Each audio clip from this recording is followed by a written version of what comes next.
Praise the Lord. जय मसीह की भाइयों, आइए हम परमेश्वर का वचन पढ़ते हैं और हम पढ़ेंगे लूका अध्याय 10 और उसका 38 से लेके 42 में। और यहाँ इस तरह लिखा है, जब वे जा रहे थे तो वह एक गांव में गया और मार्था नामक एक स्त्री ने उसे अपने घर में उतारा। मरियम नामक उसकी एक बहन थी, वह प्रभु के चरणों में बैठकर उसका वचन सुनती थी।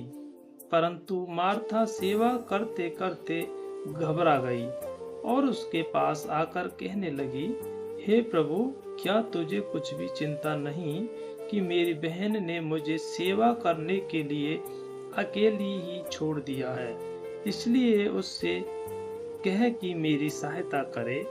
प्रभु ने उसे उत्तर दिया, मार्था, हे मार्था, तू बहुत बातों के लिए चिंता करती और घबराती है, परंतु एक बात अवश्य है कि और उस उत्तम भाग को मरियम ने चुन लिया है जो उससे छीना ना जाएगा। आमीन। प्रियो, यहाँ परमेश्वर के वचन में हम देखते हैं, जब वे जा रहे थे, प्रभु यीशु मसीह और उसके चेले जब जा रहे थे तो वह एक गांव में गया और मार्था नामक एक स्त्री ने उसे अपने घर में उतारा, बुलाया प्रभु को। एक मार्था नामक स्त्री ने प्रभु को और चेलों को अपने घर में बुलाया, उतारा। मरियम नामक उसकी एक बहन थी, वह प्रभु के चरणों में बैठकर उसका वचन सुनती थी। देखिए, मार्था ने प्रभु को अपने घर में बुलाया, मार्था ने प्रभु को अपने घर में बुलाया और मरियम नामक उसकी जो बहन थी वो प्रभु के चरणों में बैठकर परमेश्वर का वचन सुन रही थी। मार्था ने प्रभु को अपने घर में बुलाया और मार्था क्या कर रही है? खाना बना रही है। मतलब वो खाने में और चाय पानी ये सब चीजों में इतनी व्यस्त थी। मार्था ने प्रभु यीशु मसीह को क्यों अपने घर बुलाया? इसलिए कि वह प्रभु को भोजन खिला सके, उसकी सेवा टहल कर सके, खाने पीने की चीजों से लेकर, इन सारी बातों से लेकर, बैठने उठने की बातों से लेकर प्रभु की वो सेवा कर सके। ये अच्छा था, परंतु मरियम ने उस भाग को चुना। मार्था ने जो प्रभु यीशु मसीह को अपने घर में बुलाया, उसने इस उद्देश्य से बुलाया कि मैं प्रभु की कुछ पल सेवा कर सकूं, अच्छा खाना खिलाऊंगी, अच्छा पहनाओ पिलाना, खाना पीना, ये सब सारी बातें जो आप सभी जानते हो। जब एक मेहमान घर में आता है तो उसकी किस प्रकार उसकी सेवा टहल करते हैं। तो मार्था ने इस उद्देश्य से प्रभु यीशु मसीह को अपने घर में बुलाया, लेकिन मरियम ने उस उत्तम भाग को चुना। वो भाग था कि प्रभु के चरणों में बैठकर परमेश्वर के वचन को सुने। जब वो घबरा गई, मार्था थक गई, हार गई, वो कहने लगी कि ये तो बस प्रभु के ही चरणों में बैठी रहती है और मैं खाने पीने में मैं लगी रहती हूँ, इस सेवा में मैं अकेली हूँ।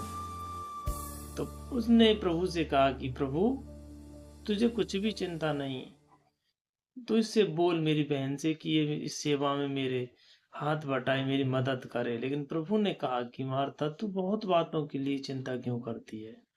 मरियम ने जो भाग चुना है वो उत्तम है, उत्तम। प्रियो, प्रभु आज आपके जीवन में आते हैं, मेरे जीवन में आते हैं।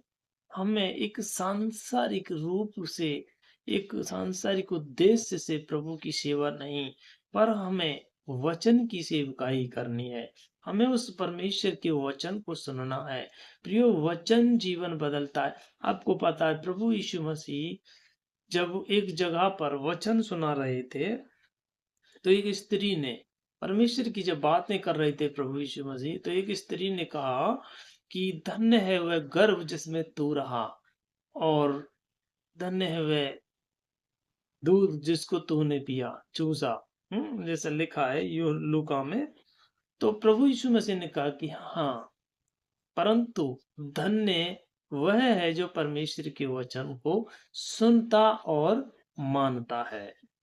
परमेश्वर के वचन, प्रभु यीशु मसीह ने उस बात को महत्व नहीं दिया कि ये स्त्री मेरी तारीफ कर रही है, मेरी बड़ाई कर रही है कि धन्य है तू जिस गर्भ में तू रहा, और धन्य है वह दूध जो तूने चूसा। देखिए, प्रभु ने इस बात को कहा कि हाँ ठीक है, परंतु धन्य वह है जो परमेश्वर के वचन को सुनता और मानता है। आज वचन को सुनने वाले बहुत हैं प्रियो, पर परमेश्वर के वचन को मानने वाले बहुत कम हैं। हमें परमेश्वर के वचन को सुनने वाले और वचन को ग्रहण कर कर उस परमेश्वर के उस वचन पर हमें चलने वाले बनना है प्रियो, क्योंकि वचन हमारे जीवन को बदलता है। हमें प्रभु की सेवा करनी है, अच्छा है, बहुत ही अच्छा है। प्रभु चाहते हैं हमें सेवा करनी है परमेश्वर की, जैसा जो सेवा प्रभु ने हमारे लिए रखी है हमें सेवा करनी है। इन सेवा के साथ साथ हमें परमेश्वर के वचन को सुनना है। हम्म, जैसे इस मार्था को क्या करना चाहिए था कि प्रभु की सेवा कर रही, अच्छी बात थी। जैसे जैसे उसे समय मिलता, टाइम मिलता, तो वो भी मरियम के साथ बैठकर उस उत्तम भाग में शामिल हो सकती थी प्रियो। तो ये परमेश्वर का वचन कहता, उत्तम भाग को मरियम ने चुना। आपको पता है, जब हम परमेश्वर के उपस्थिति में सारे काम काज को छोड़कर, सारी चीजों को छोड़कर, जब हम प्रभु की उपस्थिति में बैठते हैं, जब उसके चरणों में बैठकर उसके पवित्र वचन को सुनते हैं प्रियो, आपको पता है कि ये वो उत्तम समय होता है, ये वो उत्तम भाग होता है कि हम अपने पिता के साथ, अपने खुदा के साथ, हालेलुया, हालेलुया, हम अपने खुदा के साथ, अपने महान, अपने सृष्टिकर्ता परमेश्वर की वो पवित्र उपस्थिति में बैठकर उसकी बातों को हम सुन रहे हैं प्रियो। आपको पता है कितना आनंदित होता है वो बच्चे और वो पिता, जब वो एक साथ मिलकर बैठकर बाप और बेटे बातचीत करते हैं। कितना वो उत्तम समय होता है प्रियो, कितना उत्तम वो समय होता है। आप सोच कर देखिए, कितना सुंदर और कितना खूबसूरत वो पल होता है प्रियो, जब एक बाप और बेटे एक जगह पर बैठकर, हालेलुया, जब बात करते हैं। हालेलुया प्रियो, परमेश्वर हमारा स्वर्गीय पिता है। हमें वो चाहता है कि हम अपने बहुत सारी चीजों में से, काम काज में, आप जानते हो कि सभी लोग काम काज करने वाले लोग हैं, तो हमें कुछ पल निकाल कर खुदा के साथ बैठना है। वो हमारा स्वर्गीय परमेश्वर है, वो हमारा स्वर्गीय पिता है। हमें उसके चरणों में बैठना, उसकी पवित्र उपस्थिति में बैठना और उसके वचन को सुनना है प्रियो। ये उत्तम भाग है, ये उत्तम भाग है, और ये हमें सामर्थ्य देता है, बल देता है परमेश्वर का वचन। हम, आपको पता है कि प्रभु का वचन कहता है कि मनुष्य रोटी से नहीं परंतु हर एक उस वचन से जीवित रहेगा जो परमेश्वर के मुख से निकलता है। प्रियो, ये परमेश्वर का वचन, बाइबल परमेश्वर का वचन है प्रियो।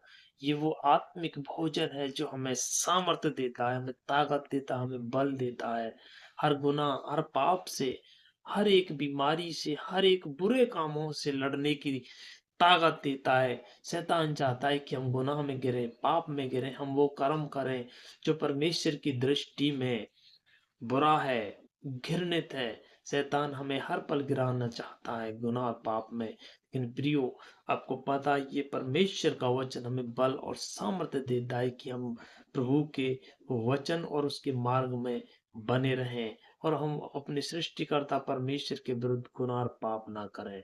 यीशु मसीह आपसे प्रेम करता है प्रियो।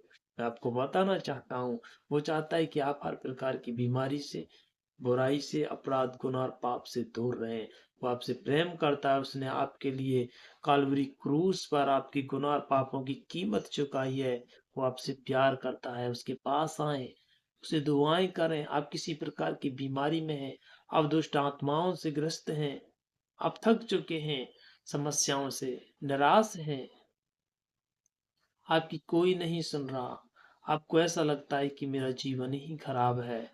मेरे भाइयों, परमेश्वर आपसे प्यार करता है। प्रभु यीशु मसीह के वचन, बाइबल को पढ़कर देखिए, और परमेश्वर के वचन को ग्रहण कीजिए, पढ़कर देखिए। परमेश्वर का वो वचन आपके जीवन को बदल देगा प्रियो, मैं ये विश्वास करता हूँ। परमेश्वर आपको इन वचनों से आशीष दे। आइए हम प्रार्थना करते हैं। स्वर्ग और पृथ्वी के परमेश्वर यहोवा, हम आपको धन्यवाद और शुक्र करते हैं, आपने हमें ये सुंदर समय दिया, ये उत्तम पल दिया, ये उत्तम भाग दिया। इस भाग के लिए धन्यवाद प्रभु जी। हम प्रार्थना करते हैं जितने भी भाई बहन पिता आपके इस महान पवित्र वचन को पिता परमेश्वर जिन्होंने सुना है और जो सुन रहे हैं प्रभु, उन्हें आशीष दीजिए। हम दुआ करते हैं उनके घर से, परिवार से हर एक प्रकार की बीमारी, नशे की आत्मा, हर अंधकार की शक्ति, दुष्ट आत्माएं उनके जीवन से यीशु के नाम में दूर हो जाएं। हालेलुया। हम प्रार्थना करते हैं पिता परमेश्वर, प्रभु आप अपने लोगों से प्रेम करते हैं, हम दुआ करते हैं अपने लोगों पर दया करें, कृपा और अनुग्रह बनाए रखें। खुदा आपको सारा आदर महिमा सम्मान देते हैं। हम ये विश्वास करते हैं आपने हमारी इस प्रार्थना को सुना, उसके लिए धन्यवाद। प्रभु यीशु मसीह के नाम में आमीन। जय मसीह की।